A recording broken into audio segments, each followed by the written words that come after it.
This is your News Source Evening Bulletin for today, Tuesday the 24th day of March in the year 2020. I'm Gordon Mosley. Here's what we're tracking tonight. With the Guyana Elections Commission still to declare final results from the 2nd of March elections, the British government is warning against the swearing in of any government on the basis of non-credible results. In a statement this morning, the British Foreign Secretary Dominic Raab said the transition of government in Guyana should only take place in line with transparent and democratic principles that lead to credible results. He added that any government sworn in on the basis of non-credible results will face strong international condemnation, adding that if the situation continues to deteriorate, the international response will include a range of serious consequences for those concerned. The statement added that the United Kingdom remains ready, along with its partners, to assist in ensuring a credible process that provides the democratic outcome that the Guyanese people deserve. This is the second statement by the British Foreign Secretary on the elections in Guyana. The latest statement comes just one day after the National Security Council of the U.S. government tweeted that the U.S. is committed to the Americas becoming the first fully free hemisphere, and it stands with the people of Guyana who want to protect the integrity of their democracy, maintain peace, and preserve regional stability while the coronavirus is being confronted. The American, British, Canadian, and EU representatives in Guyana have made known their concerns about the tabulation process for the election results for Region 4. President David Granger last week initiated a recount of all votes cast, but the process never got off the ground, as a court action was filed by one of his candidates who has expressed concern about a national recount based on an agreement between the president and the opposition leader. That matter is still before Guyana's Supreme Court. More news coming up in a moment. Parents and guardians, you are encouraged to tune in to the Guyana Learning Channel, Cable 29 or Channel 42 for daily educational and interactive learning sessions. The nursery program airs from 6 hours to 9 hours. Primary programs from 9 hours to 12 noon. We also air informative documentaries from 12 noon to 13 hours, and our secondary level programs are aired from 13 hours to 15 hours. Please continue to listen to our radio broadcasts. The interactive radio instruction for grades 1 to 3 daily on Voice of Guyana from 9 hours 30 to 10 hours for grade 1 pupils, from 10 hours 30 to 11 hours for grade 2s, and 13 hours to 13 hours 30 for grade 3 pupils. Please remember to tune in to benefit from these educational opportunities. A message from the Ministry of Education. GBTI is your Guyanese bank, a bank that understands every customer's unique needs, opportunities, challenges, and financial concerns. At GBTI, we see you for you. Whether you're buying a new home or car, planning your next vacation or retirement, saving for your child's future, or whether you're ready to take that bold step of investing in your dream business idea, we are with you every step of the way. We hear your stories and watch you focus on your dreams as we share your aspirations. We are more than just banking. We are a family. We are part of your community. Our commitment extends way beyond the walls of our branches and is demonstrated every day in the opportunities we provide to our individual and business customers. The support, time, and commitment we give back to communities across Guyana to help improve the lives of our Guyanese families. Because we see Guyana through your eyes. Fuel it up and drive, Super 95. Tune up. Fuel it up and drive, Super 95. Tune up. Protect your fuel system, boy. High mileage and performance, boy. Guyana Super 95 gasoline gives you more reasons to drive and is available at 56 service stations nationwide. For affordable price, high performance, and high mileage, choose Guyana's Super 95 gasoline. Fuel it up and drive. Tired of long lines? Register with MyGTT at mygtt.co.gy. That's mygtt.co.gy to view and pay your bills from anywhere. Enter to win an Amazon gift card worth $25 or a bounty voucher worth 5,000 Guyana dollars when you sign up today. GTT, do more. The following is an important message from the Ministry of Public Health. When should you use a face mask? A medical mask is not required for members of the public who do not have respiratory illness symptoms. Wear a mask if you are coughing or sneezing constantly. For healthy people, wear a mask only if you're caring for a person suspected to have COVID-19. Masks are only effective when used in combination with frequent hand cleaning with alcohol-based hand rubs, sanitizers, or washing with soap and water. If you wear a mask, dispose of it properly. The Ministry of Public Health has a hotline to provide information on the coronavirus. Members of the public can call 227-4986 or 624-3067. Welcome back. As the court case on the recount of votes continued today before Justice Franklin Holder, the matter of jurisdiction of the court to hear the matter took center stage. Attorney for the PPP Douglas Mendez joined the hearing via Skype and questioned whether the court has the jurisdiction to hear the matter regarding the injunction to block the recount. Mendez believes hearing the matter might be a violation of the Representation of the People Act. Attorney Adel Nandlal, who is also representing the interests of the PPP, explained that their position about jurisdiction is as a result of the applicant in the matter raising the issue about whether the court has jurisdiction to demand the statements of poll from the Guyana Elections Commission at this stage. Here's the jurisdictional issue. Yolita Moore's lawyers raised the jurisdictional issue about whether the court can order the statements of poll. And then we countered with a jurisdictional issue ourselves. And we said, look, the court at some point in time, perhaps after the discovery hearing is concluded, will have to address its mind to whether it can entertain Yolita's Moore matter, because that matter questions decisions made by the Elections Commission, and decisions made by the Elections Commission under the statute section 140 of the Representation of the People's Act is precluded from inquiry by any court.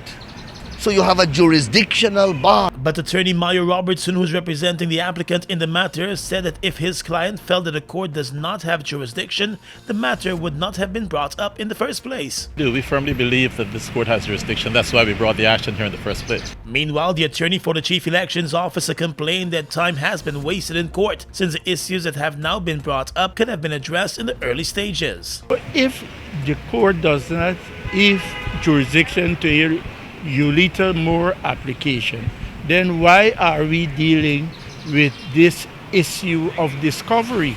It will be wasted time if I come after the jurisdiction issue is completed and I find that I don't have jurisdiction. We would have wasted all the time on this discovery which has flown from Yolita Moore's application. With the new developments in the matter, Justice Holder has made a decision to deal with the jurisdiction matter and then move on to decide whether or not the SOPs should be presented to the court. The attorneys will now be expected to present submissions addressing the issue of jurisdiction. Let's tell you now that beginning tomorrow, the City Council will begin the sanitization of several popular streets and locations across the capital city in an effort to combat the spread of the coronavirus. The sanitization exercise will first target the markets, beginning at the Porter Market, according to Solid Waste Manager Walter Narine. Effective up tomorrow morning 4 a.m., we will roll out a plan towards sanitizing some streets in Georgetown and areas that we are prone to have heavy traffic. We are trying to address those first. So we'll start from 4 a.m. in the morning, where we have the detergents and the sanitizing chemicals in the water, and we try to wash these areas. Mr. Narine also explained that it is extremely important for the areas to be sanitized, as they are frequented by hundreds of persons daily, with some research showing that a virus could survive on some plastic and other surfaces for days. The Director for Solid Waste Management said everything is being taken seriously. People might want to query, why is it necessary to sanitize streets or pavements? And it's basic, is that when we sneeze, when we cough, sometimes we turn away, we do not have a tissue, and those droplets get onto the road or the pavements. And with reversing the street, something fall on these very surfaces. We pick up, we put in our bags, and we do not sanitize our hands. We get it on the face. So the transmission is thing, and some research have been proven that these COVID-19 viruses stay on plastic items for like 3 days. The Georgetown sanitization activity is a collaborative effort between the Mayor and City Council, the Ministries of Public Health and Communities, and the Demerara Distillers Limited. We have support from Ministry of Public Health, we have support from Ministry of Communities, we have support from private entities in terms of DDL, who would have provided the municipality with some detergent yesterday. So the support is necessary and also it's most welcome. The exercise is not expected to affect the regular solid waste collection services in any significant way, but persons and businesses are being encouraged to also do their part in keeping the city clean. The acting chancellor of the judiciary, Justice Jonathan Cummings, has announced that as a precaution in the fight against the coronavirus, all pending matters in the high courts across the country will be adjourned for at least 1 month. Only urgent matters and cases will be heard by the high courts, and the designated hearing judge will make the call on the urgency of the matter. In a statement today, the chancellor also announced that with the exception of maintenance, domestic violence, and related matters, all other cases in the magistrates' court will be refixed to the 20th of April. For those persons in custody for various charges, their matters will be heard and bail will be considered. Those who are on bail for various matters will have to check with the court for a new date for their hearing. It was also announced that in instances where cases or hearings might have been adjourned for the 1-month period and an urgent matter arises, an application could be made to the chief magistrate seeking an early hearing. Only attorneys and witnesses connected to the matters that will be in court during that period will be allowed into the compound of the court, and the distance of 3 feet must be maintained between persons at all times. Bail applications and remand of prisoners will be done via Skype, telephone conferencing, or other electronic means, and the magistrates will be operating on a roster basis, sitting 1 day per week in each district. The media is also being encouraged to share information and not have too many reporters in the court at the same time covering cases. The court will be undergoing enhanced cleaning and fumigating in the coming weeks, and persons who have matters before the courts are being encouraged to follow the sanitization requirements. Well, with the World Health Organization encouraging more social distancing in wake of the coronavirus, the People's Progressive Party is now encouraging its supporters who have been hosting large vigils outside GCOM to cut back in their numbers. The persons who have been calling themselves guardians of democracy have been ignoring warnings about social gatherings, and almost nightly, scores of them would gather outside the GCOM headquarters to keep their eyes on containers with ballot boxes inside the GCOM compound. In a statement this afternoon, the People's Progressive Party said cognizant of the public health threat posed by the outbreak of the coronavirus and its deadly impact on many countries around the world, it is urging all to safeguard against the virus. The party is now suggesting that no more than 25 persons should be present at the location at any given time. The party is also encouraging persons who want to be part of the ballot box watch to register at its Freedom House headquarters as it prepares a schedule for the nightly watch. Across the region is coming up next. Wondering how you can access free learning materials for your children? Parents and guardians, please visit the Ministry of Education's website at www.education.gov.gy to access textbooks, past papers, and practice tests to keep your child engaged in continuous learning. When you have accessed the site, go to the Students tab, wait for a second, and choose the appropriate option. You now have access to the resources you need. You are encouraged to take advantage of this opportunity as we strive to provide the best education for the nation's children. A message from the Ministry of Education. They've made a positive impact on the heavy-duty transportation industry in Guyana since they've arrived.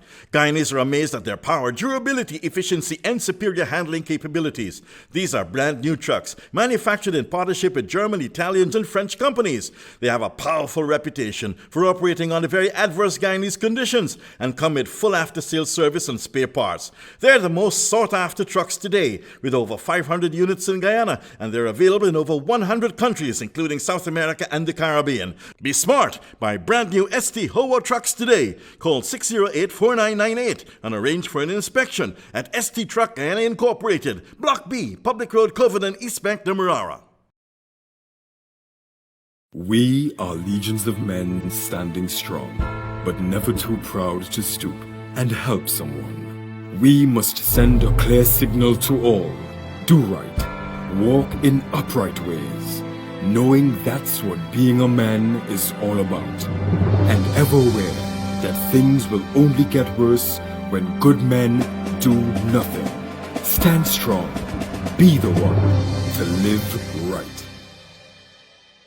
Falls, a trademark of China's Zhanghao Incorporated, located at Land of Cane and East Bank, Demerara, was incorporated in April of 2013 with over $10 billion Guyana dollars invested in a state-of-the-art 100,000 barrel fuel storage facility, a modern service station, an office complex, and a modern wharf that can berth international vessels. Having no association with any other fuel company, Falls imports its own fuel, which meets quality specifications, has all the legal permits, and is in compliance with international requirements.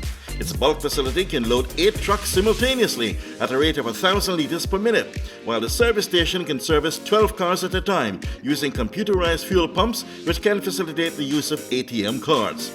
Through its professional team of mostly Guyanese, Falls wholesales and retails fuels to the public, including farmers and miners, and will continue to positively contribute to Guyana by providing quality products, service, and attractive prices. Try Falls today for all your fuel needs. The following is an important message from the Ministry of Public Health. The National Public Health Reference Laboratory is the only authorized facility with the capacity to test for novel coronavirus or COVID-19. The laboratory provides the specific procedures for a collection of samples and can also request for testing to be done. Persons who need to be tested can fall within the following categories: those with acute respiratory illness, persons with a travel history to countries reporting local transmission, and persons who have been in contact with confirmed cases, along with other clinical outlines. The Ministry of Public Health has a hotline to provide information on the coronavirus. The public can call 227-4986, extension 215, or 624-3067. Across the region right now, Barbados is toughening up in its fight against the coronavirus. The government of Barbados has announced that persons who have been ordered to self-quarantine in their homes but fail to do so are guilty of an offense under the Health Services regulations. Under the law, the Chief Medical Officer can authorize a medical officer of health to isolate any person suffering from an infectious disease, such as the coronavirus. Persons who may have been exposed to COVID-19 can be placed under surveillance and confined to their place of residence for self-quarantine. Failing to comply may result in the offender being placed in mandatory quarantine at a health facility. Disobeying can also result in a maximum fine of 5,000 Barbadian dollars or imprisonment for up to 12 months.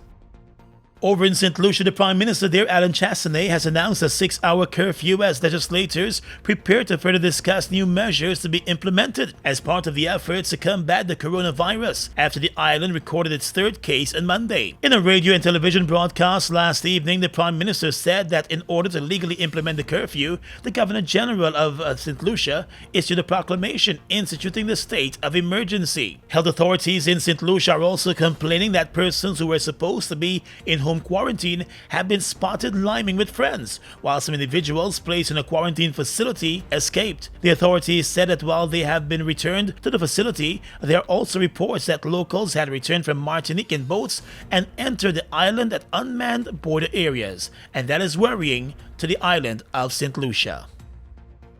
And finally tonight, international news. New York Governor Andrew Cuomo has pleaded for medical supplies, warning that COVID-19's peak in the state will be worse than anticipated. He said the federal government was not sending enough equipment to combat the crisis, noting the state needs 30,000 ventilators. New York now has over 25,000 confirmed cases of the coronavirus, with at least 210 deaths. Mr. Cuomo's warning comes as President Donald Trump suggested having the U.S. back in business by early next month. The governor blasted the 400 ventilators sent to New York from the U.S. Federal Emergency Management Agency. He said that is simply not enough. New York currently has 7,000 ventilators, the governor said. And that's your News Source Evening Bulletin for tonight. I'm Gordon Mosley reporting.